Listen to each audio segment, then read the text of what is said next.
Hey YouTubers, I'm Jacob, and today we're going to be doing a how-to video for installing a 20-inch Nilight light bar single row on the existing bumper of this F150, and these are the tools that you will need.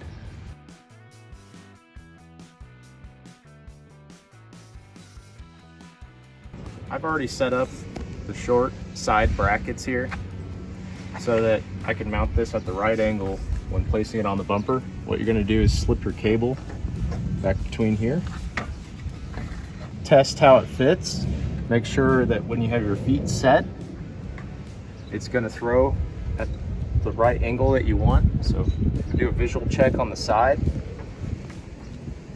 Once you think you have your feet marked properly, what I've done is I've actually measured the true center of the bumper here off of this center post and did a very light red mark here on the plastic, and then also on the underside of the light just a very faint line here, so that I know that I'm actually setting this up center on the truck.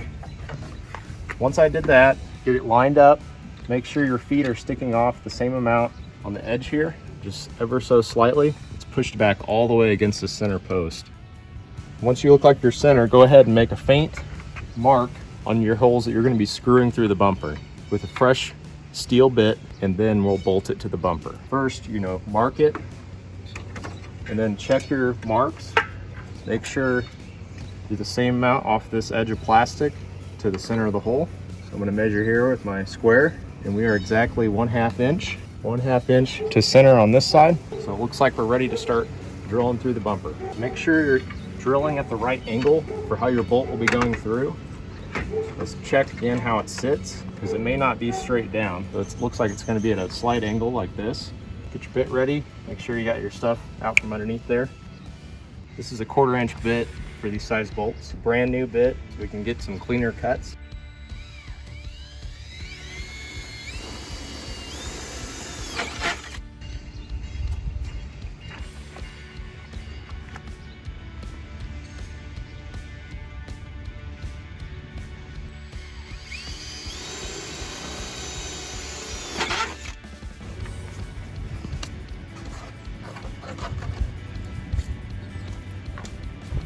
All right, so now that we've got our holes drilled, I just used a brush to brush off our shavings here.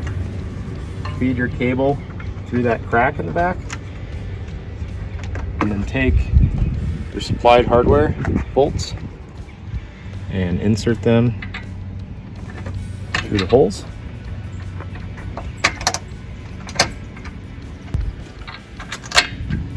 All right, now what we'll be doing on the underside is we have a washer, a locking nut, or a lock wash, and then the nut. So we'll be applying these on the underside. And I'll be using a 10mm wrench to hold it on. As you can see, we ended up taking off the license plate holder. Just snaps off. And I'm gonna take this shroud off so I can get in here a little bit easier.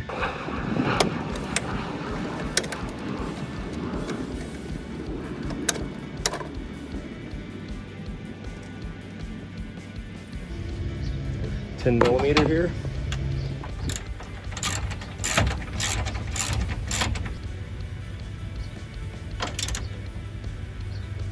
All right, so snug that up nice. We don't want to over tighten it.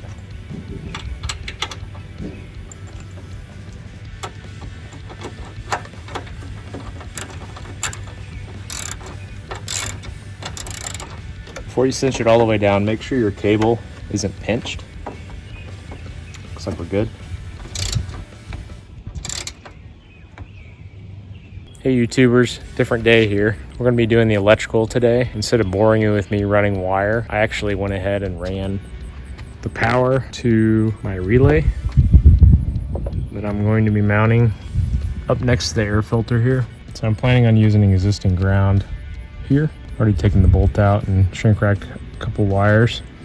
But we're mounting the relay here out of the way. Instead of tapping off the starter battery, I'm actually doing a dual battery system. Going to be running it from my new circuit board, which is actually in the back of the truck.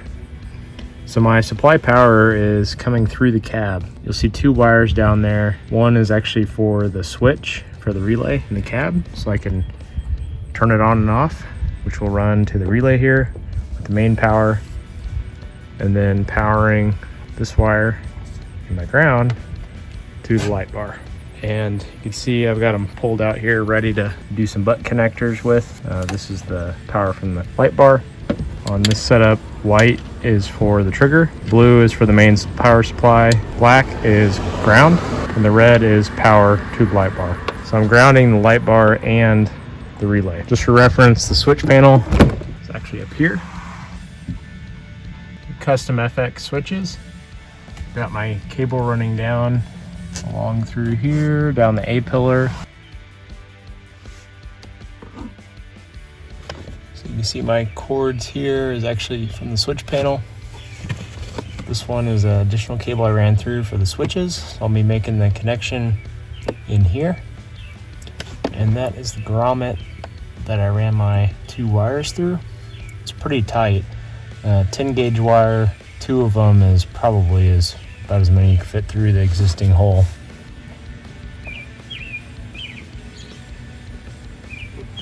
Alright, so before you do your crimp, make sure you put your extra heat shrink on the cable. Slide it down pretty far so it's out of the way, you don't accidentally heat it up. Twist up your cable and insert it into the butt connector.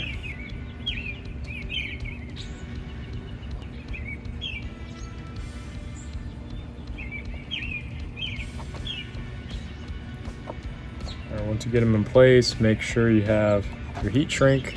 You're going to crimp your butt connector.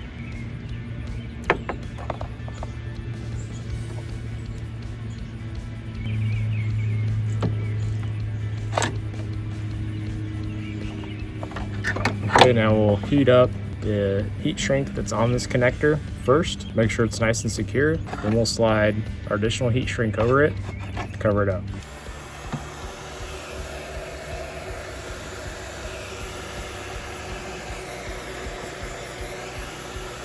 Take your heat shrink, slide it over.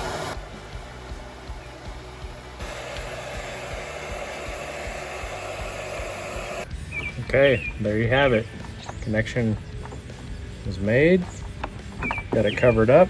I'm gonna apply my grounds to this existing ground wire here.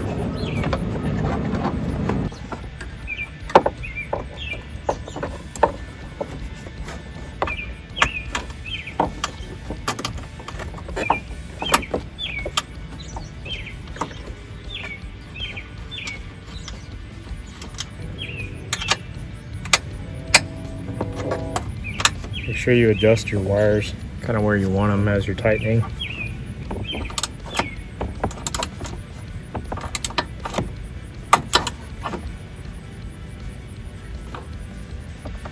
Okay, we're looking pretty snug here. So now I want to tuck our wires down.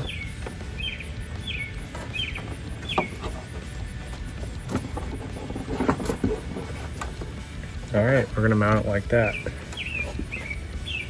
So I've got some self-tapping 1/2-inch screws. I'm gonna tap it right there. And I'm gonna try to leave enough room in case I need to put a secondary in here for another light or something else.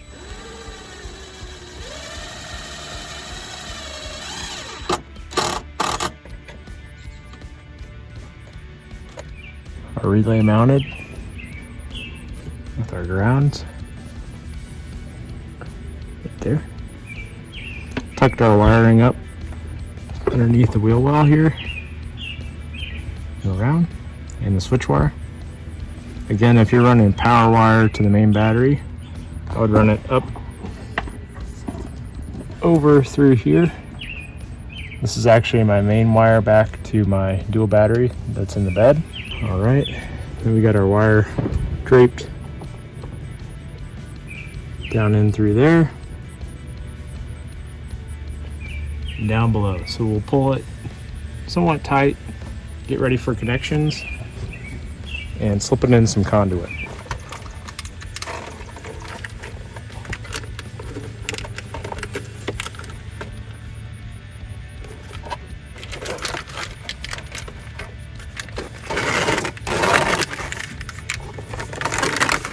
Alright, so the key is to get it stretched out as long as you can.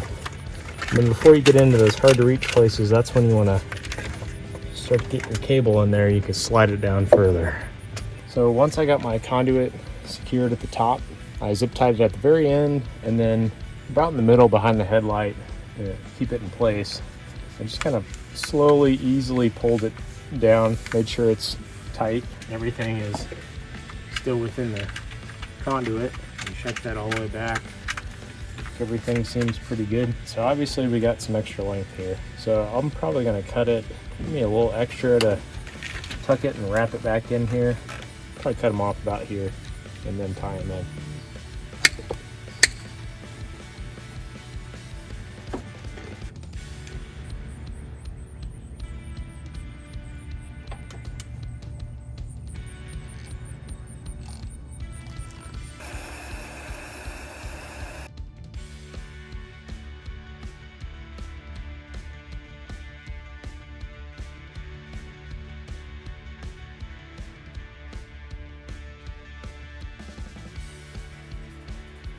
Thank you for watching this how-to video. Post your questions and comments below. I have included Amazon affiliate links in the description for products I used and stand behind. If you enjoy this content and want to see more, please like this video and subscribe to my channel.